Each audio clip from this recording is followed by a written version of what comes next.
I arrived in Chicago for another business trip, planning to hide behind my laptop at the Crown Hotel. But one look from the concierge, Jake, and my walls began to crumble. His calm confidence made me wonder if I was ready to open up to the world I had ignored for so long. The cab rolled to a stop outside the Crown Hotel, its sleek glass facade reflecting the restless pulse of Chicago's skyline. I stepped out, the late March air biting at my cheeks as I adjusted the strap of my laptop bag.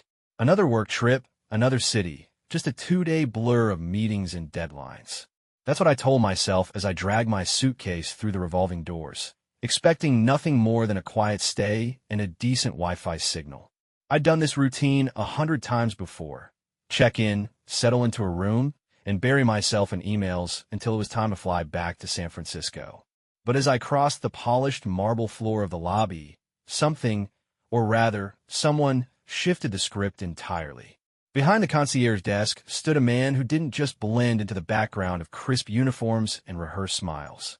He was tall, maybe mid-30s, with dark hair swept back in a way that looked effortless yet deliberate. A few strands of silver caught the light, hinting at a life lived beyond the polished surface of this place. His eyes, a sharp green that seemed to see right through the noise of the world, locked onto mine as I approached. For a split second, I forgot why I was even there. My pulse kicked up a notch, uninvited and unfamiliar, and I chalked it up to the long flight or the coffee I'd chugged at the airport. But deep down, I knew it wasn't that simple. "Welcome to the Crown Hotel," he said, his voice low and steady, carrying a warmth that felt personal, not practiced. His name tag glinted under the soft lobby lights. Jake Rivera. I cleared my throat, forcing myself to focus as I set my ID on the counter. "Checking in." "Ethan Collins," I replied, aiming for casual but landing somewhere closer to awkward. His lips twitched, just the faintest hint of a smile, as he typed into the system, his fingers moving with a quiet confidence that matched the rest of him. "Here for business, I take it?" he asked, glancing up at me. Those eyes again. I nodded, shifting my weight. "Yeah, just a couple of days. Meetings mostly." He slid a key card across the desk, his gaze lingering a beat longer than necessary. "Room 1410.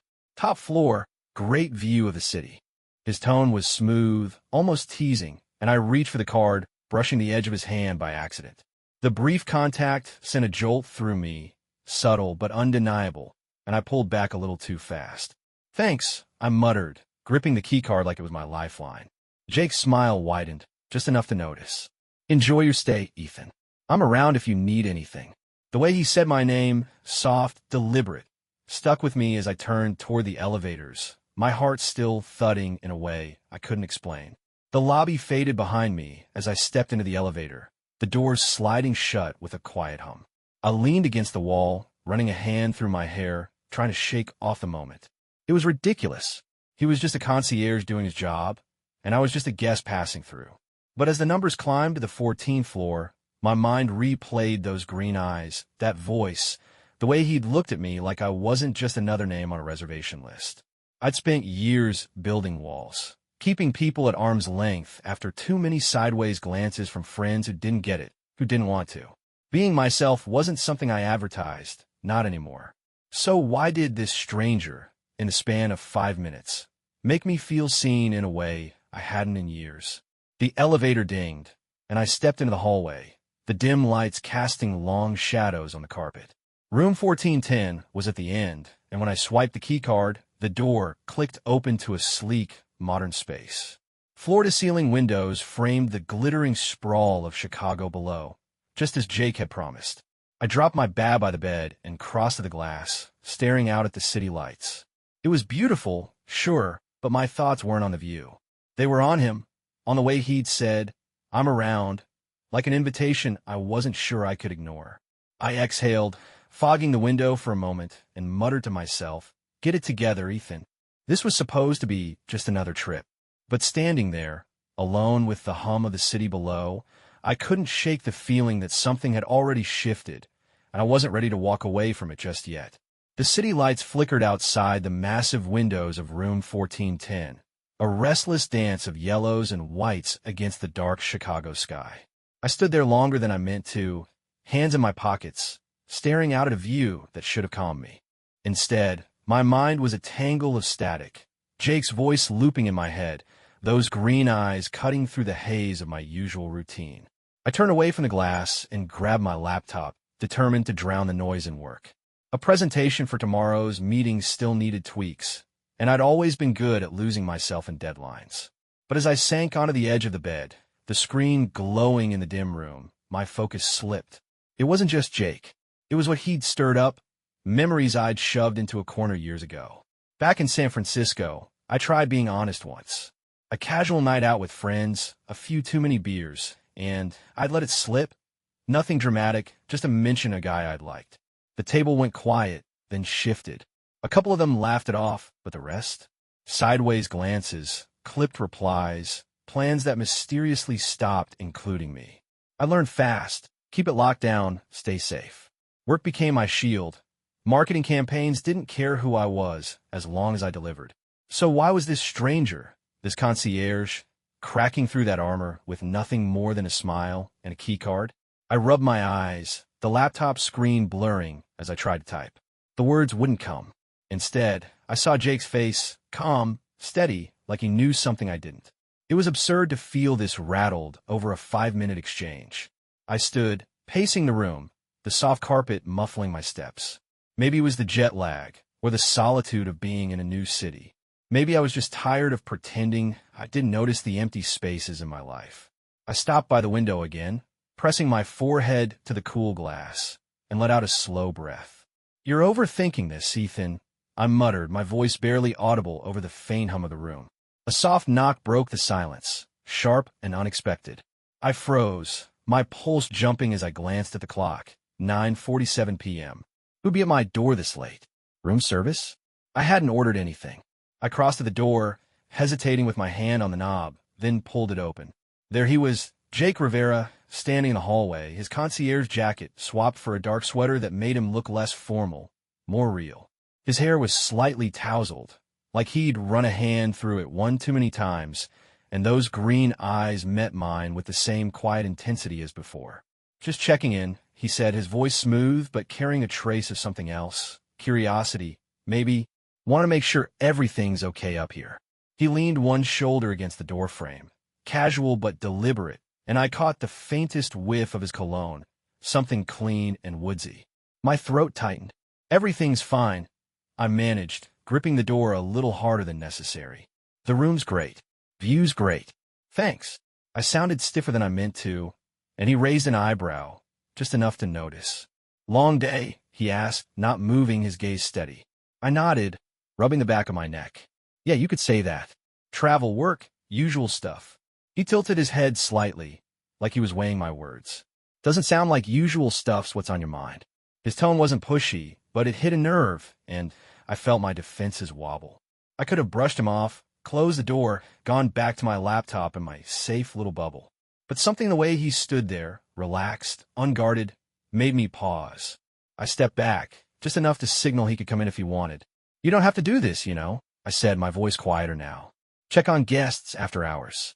Jake stepped inside, the door clicking shut behind him, and the room felt smaller with him in it. "I don't," he admitted, a small smile tugging at his lips.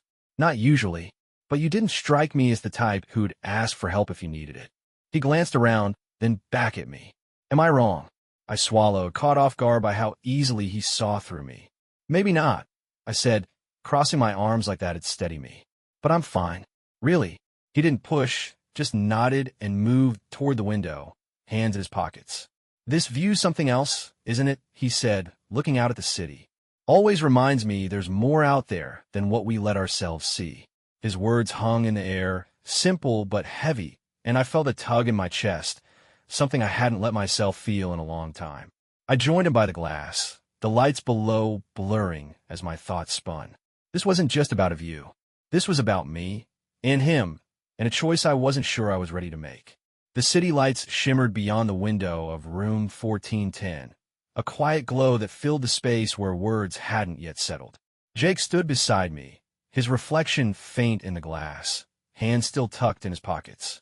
The air between us felt charged, not with anything loud or obvious, but with a kind of stillness that made my skin hum.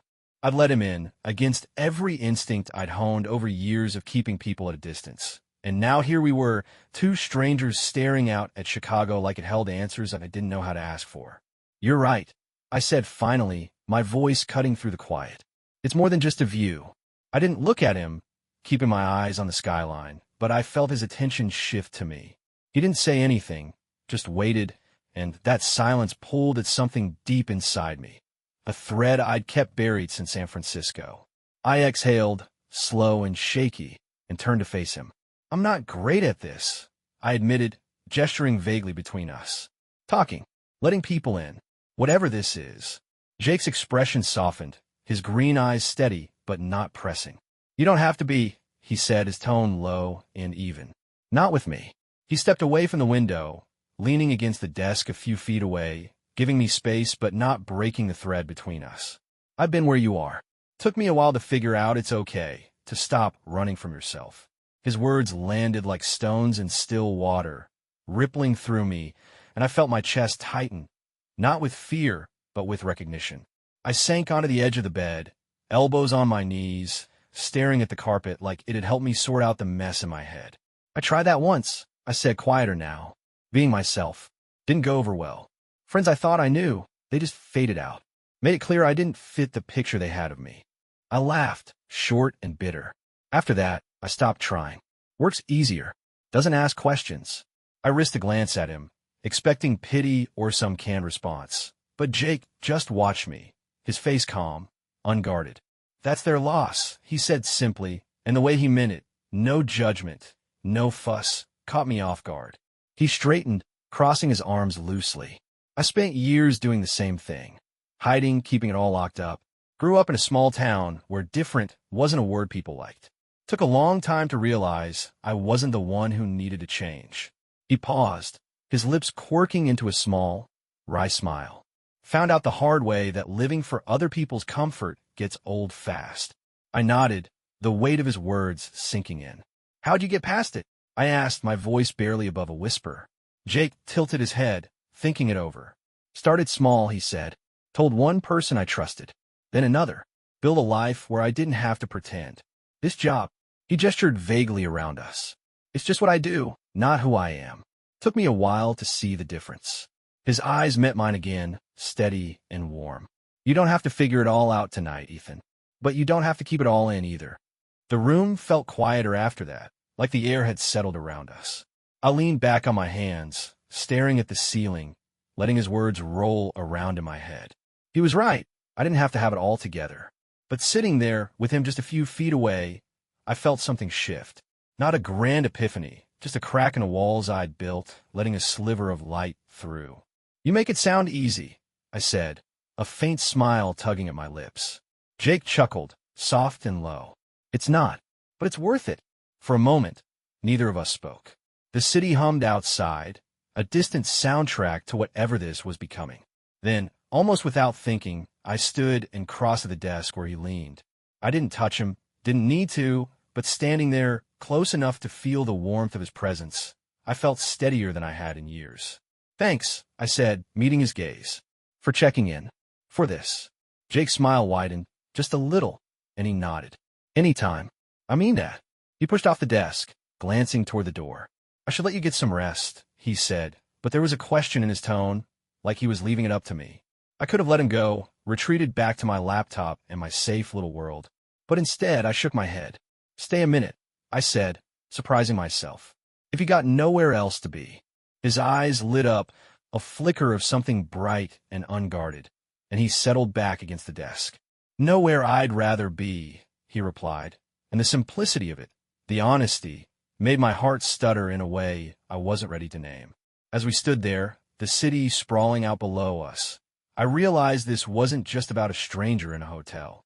This was about me, finally letting someone see the parts I'd hidden for too long. The morning light filtered through the curtains of room 1410, soft and gray, a quiet contrast to the restless energy I'd carried all night. Jake had stayed longer than a minute, closer to an hour, before slipping out with a quiet, "See you tomorrow," that lingered in the air long after the door clicked shut. I'd lain awake after that, staring at the ceiling, his words tumbling through my mind like stones smoothing out in a river. He made it sound possible. living without the weight of other people's expectations. But as I sat up now, the hotel room silent, except for the distant hum of the city, waking up, doubt crept back in. I swung my legs over the side of the bed, rubbing my face with both hands. Today was packed. Meetings from 9 to 5, a presentation I still needed to rehearse. Work had always been my anchor, something solid to hold on to when everything else felt unsteady. But this morning, it wasn't enough. My laptop sat on the desk, untouched since Jake's visit, and instead of opening it, I found myself replaying our conversation. His story, small-town shadows, finding his way out, stuck with me. I never had a high like that, not really. San Francisco was supposed to be different, open, free. Yet I'd still built my own cage, brick by brick, after those friends walked away. I stood crossing to the window. Chicago stretched out below, a sprawl of steel and glass under a cloudy sky. I thought about the last time I'd let someone in, a co-worker years ago who'd asked about my weekend plans. I'd mentioned a date, casual as anything, and watched his smile tighten, his replies turn clipped. It wasn't hate, just discomfort, but it stung all the same. After that, I stopped sharing. Kept it vague, kept it safe. But Jake, he hadn't flinched. He'd listened, really listened, and for the first time in a long time, I didn't feel like I had to edit myself.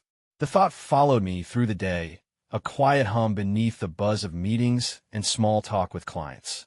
I smiled, nodded, pitched ideas, but my mind kept drifting back to him. Those green eyes, that steady voice.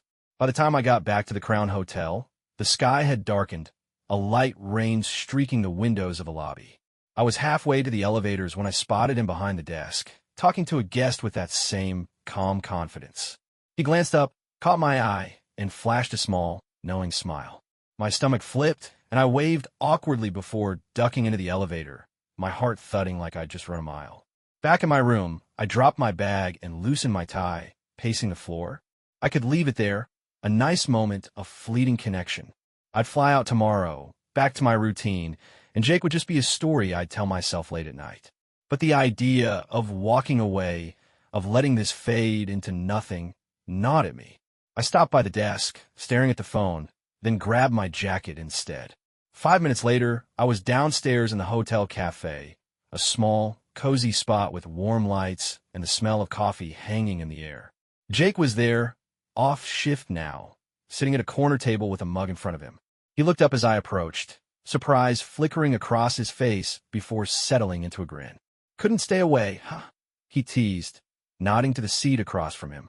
I slid into it, feeling the tension in my shoulders ease. "Something like that," I said, managing a smile. "Thought I'd owe you a coffee after last night." He leaned back, his eyes bright. "Careful, Ethan. I might get used to this."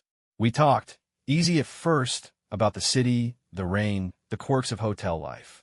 But then it shifted, like it had the night before. "You ever think about what you'd do differently?" he asked, stirring his coffee absently. "If you could go back?" I paused, the question catching me off guard. "Yeah," I said finally. "I'd stop hiding. Tell people who I am. Let the chips fall. I'm tired of pretending it doesn't matter." My voice was steady, stronger than I expected, and Jake's gaze softened, a quiet pride in it. "Sounds like you're already starting," he said, and I felt a warmth spread through me. Not just from the coffee, but from the way he saw me. "What about you?" I asked, leaning forward. "Any regrets?" He thought it over, then shrugged. "Not anymore. Took me a while, but I like who I am now. Took meeting people like you to remind me why it's worth it." His words hung there, simple and real, and for a moment I didn't know what to say. So I didn't. I just sat there, the rain tapping the window, feeling like maybe, just maybe, I was ready to take that step toward myself, with him right there beside me. The rain had softened to a drizzle by the time Jake and I left the hotel cafe, the warm glow of its lights fading behind us as we stepped into the lobby. My coffee cup sat empty on the table we'd shared, but I felt fuller than I had in months, maybe years. Our conversation lingered in my mind, his words about liking who he was now echoing against my own quiet resolve to stop hiding. It wasn't a grand declaration, just a shift, a crack in the walls I'd built that let something new seep in. And Jake, he'd been there, steady and real, making it feel less like a leap and more like a step I could actually take. We paused near the elevators, the hum of the hotel wrapping around us. "You've got an early flight tomorrow, right?" he asked, hands in his pockets, his green eyes catching the light. I nodded, shifting my jacket over my arm. Yeah, back to San Francisco by noon. The words felt heavier than they should have, like I was already leaving something behind. Jake tilted his head, a small smile playing at his lips. Guess this is where I say safe travels, then. But he didn't move, and neither did I. The air between us held a question neither of us had voiced yet, and my chest tightened with the weight of it. I don't want this to just be a coffee and a goodbye, I said, surprising myself with how steady my voice came out. His smile widened, soft and unguarded, and he stepped closer, just enough to close the gap without crowding me. Good, he replied, his tone low but firm. Because I don't either. He pulled out his phone, handing it to me with a raised eyebrow. Put your number in.